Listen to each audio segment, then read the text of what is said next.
My name is Judge. Huge changes coming into Hearthstone with the release of today's patch number 23.6. Not only changes being announced, but changes immediately implemented. We've got Battlegrounds updates, Duels updates, we've got a huge change to the arena rotation prior to when we were expecting in August. We've got a new card available for everybody who logs in right now. Tons of changes alongside the announcement of our new expansion coming in August, Murder at Castle Nathrin. I expected to see most of these changes implemented with the expansion, but we've got nearly everything on this set of patch notes all released, announced, and released kind of in the same day, leaving a lot of people like a little overwhelmed at all this new stuff coming at us. So I won't be going over everything on these patch notes in this video, but if you, like me, enjoy the finer things in life and are an arena player, I'm going to go through all the things that are going to be relevant with this release for you. And there will be 4 things. We'll start with the new legendary that was just released, and you can get if you log into Hearthstone before the expansion. You can get your free copy of Prince Renethal, which is a 3-mana 3/4 with a huge effect. Your deck size and starting hand are 40, which already has a lot of people arguing left and right whether this card is going to be absolutely busted or if it's going to see no play and 40 health is bait. And this is important for arena players, only for me to tell you immediately that this card has already been banned from arena and will not see play in it whatsoever in the foreseeable future. I mean, a really, really difficult task to change the draft that much. 40 health in arena would probably be a little bit more OP, maybe, than some decks in constructed, but we will not see the Prince in arena. Still log in, pick up your free card, but it will not be seeing any play in arena. Coming in on August 2nd, we see a new type of card completely coming in. Now, to my knowledge, these are completely draftable in arena. It has been announced that Prince Renethal will not be in arena, but we have not seen anything about the new type of card that are location cards coming into the game. We've already seen 2 teasers released coming in from the new set, and they look really freaking cool. Right now we've got 2 1-mana locations. Now here's an example of what a location card looks like. We've got Spools. It's 1 mana, and it has 3 armor. And I understand if you're looking at this going, what the heck is this? How does this? What happens when you play this card? So what happens when you play a location card is you'll pay the mana cost in the top left, of course, as normal, and it will then appear on your board, taking up one of your 7 board slots. It will sit there and have an active effect, whatever the text on the screen is, and it will shine green as if it could attack. And how it works is you mouse over it and you click it, and you can click and drag and use its effect, or just click it and use its effect however the card operates, and then the durability will go down. So the armor in the bottom right is much like weapon durability, where you'll use it and then it'll go down. So we have transform a friendly minion into one that costs 1 more. You click and drag it on your friendly minion, it evolves, and you do that up to 3 times before your Muck Pools disappears off the screen.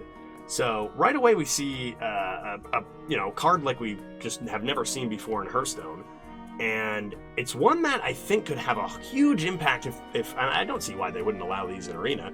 Seems like these kinds of effects that can't be interacted with by your opponent, as far as I'm aware, that have these potential over and over effects turn after turn, could be absolutely insane for arena.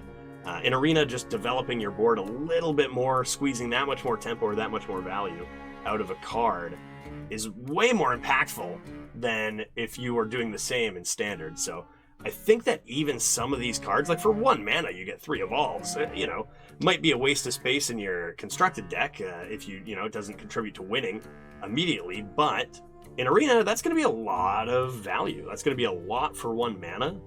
And I think that it's not even just that this card will be a good lands card for arena, but I think that just the nature, if we see like 3 durability, 5 durability, how long are these lands cards going to last? I think these could be an extremely powerful and unique set of cards that come into arena. Really cool mechanic, nothing that's even come close to being done before, so big fan, looking forward to giving those kinds of cards a try. Now, there is another warrior card. We'll just show it real quick. Sanguine Depths. Similar idea, 1 mana, 3 durability. I'm going to go through and I'm going to review all these new cards in another video, so we'll take a look at those ones later, but those are lands cards. Next up, we have another new feature coming in with the new expansion, and that is a new keyword called Infuse. And Infuse is very straightforward, so you'll have the Infuse, and then a number beside Infuse, much like Colossal, and in brackets it'll have its number. And you need that many minions to die in order to trigger this infusion. So the idea is you're infusing, these minions, these dead minions, into this spell, and then casting it as a more powerful version. So right away I look at this and I think that this reminds me a lot like Corrupt. And it also reminds me a little bit of actually the ranked spells. And the reason why is because this sets up for a design where you have a cheaper spell that maybe is okay. Maybe it's fine, maybe it's acceptable. But then if you drew it late in the game when you have way more mana, it's going to be so much less impactful. So now you have the option to, instead of just playing it right away, you hold on to it, you let it get more powerful, and then you play its infused copy. So that's very similar to Corrupt in that regard, and to Ranked, where you wait a little longer, get a more powerful effect out of your card. So we'll take a look at one real quick that was released for Rogue. Door of Shadows. It's 1 mana, draw a spell. Infuse 2, so if 2, and I believe that's friendly minions, die while this is in your hand, you add a temporary copy of it to your hand. So it'll be like 1 mana, draw 2 spells. Or 1 mana, draw 1, you have to play 1 immediately, but a lot more powerful than just the 1 mana, draw 1. And that actually looks like a pretty efficient draw for Rogue. Very, very cool. So simple enough keyword, but I think these kinds of things have really helped generate design space for Hearthstone, where they've been able to be like, okay, well, we can print cheap draw, and that's going to be, maybe good enough when it's turn 9, but it's going to be a little bit OP early on, so how do we balance that? And Infusion seems like a great way, so pretty solid keyword we see. Doesn't excite me maybe as much as some of the more recent past keywords, but it seems like these kinds of things are necessary to just make sure we're able to print more cards that are fair, but also powerful enough. The biggest change, the biggest change for Arena, and what I don't know if anybody saw coming, is as of today, as of right now, it has already happened. We have reintroduced Taverns of Time to the Arena. For those of you who don't know what that means, 4 years ago, almost 4 years ago today, there was a big event. I believe the event was called Taverns of Time for Hearthstone, and it was across all modes with a heavy focus on Arena. And the event brought in Arena-specific cards to be played that can't be played anywhere else. You can't put them in your constructed deck. You can only play them in Arena. There were 28 cards, and that was an awesome event. Arena players were super happy about it. And then and it's been a conversation for a long time. We've never seen anything like that ever since. It's been 4 years. And here we are. We have another Taverns of Time event where Taverns of Time is in the rotation. So all those 28 cards, with the exception of Murazan, have been reintroduced. Some of them tweaked just a little bit, but all the same cards. And it feels good. It feels good. The thing about Arena today and the Arena 4 years ago is that cards in Arena today are a lot better than cards in Arena from 4 years ago. So the whole idea when Taverns of Time took place 4 years ago was you would have these insane cards that could come down and be just a huge force, huge effects that we've never ever seen. Now it kind of feels sometimes like maybe a lot of cards are just kind of printed like that in Arena and have that insane power.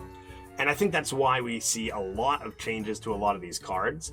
So we've got, I think, about 17 buffs. Most of them are to stat lines, just to make them more competitive in today's Arena, since they might not have been as powerful in the last. So again, likewise to all of the cards coming in the new set, we're going to be taking a look. I'm going to go ahead and I'm going to review all these updated Taverns of Time cards over the next couple days, and we'll get a couple videos out there looking at those. But for the most part, they seem pretty powerful. That's the whole point.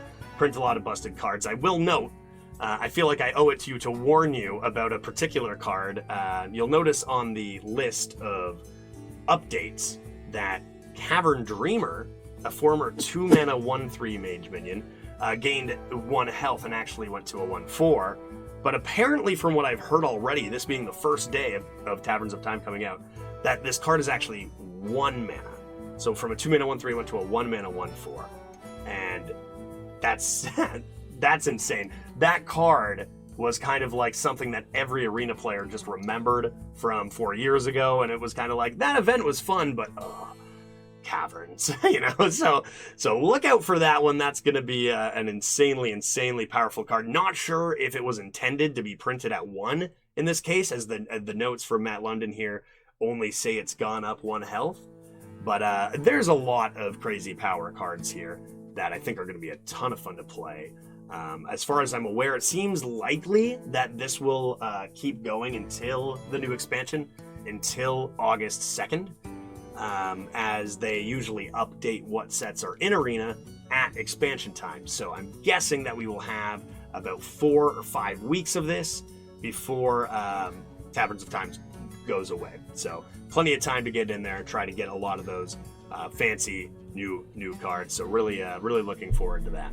Other than that, the patch notes are basically a ton of changes to battlegrounds, duels, other modes, which I highly recommend you check out the patch notes themselves, other videos from other content creators about those modes. I'm only going to be touching on Arena and how things impact your life as an Arena player, but still so many changes across the entire game that have already come into play. So we'll keep our eyes out for new cards as they come in. We'll take a look at those.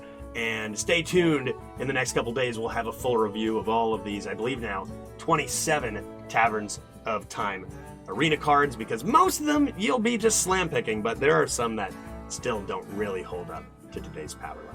Looking forward to seeing what kind of cards come out over the next couple of weeks. Do not forget to log in, get your free legendary. Do not forget to hit that thumbs up button and that subscribe button so you can come here, get your Hearthstone news in a maybe less complicated way than 70 pages of patch notes, and we'll see you in the next one. My name is Judge. Whose name is Judge? My name is. Whose name is Judge? My name is That's a silly name. Judge. Okay, that's enough.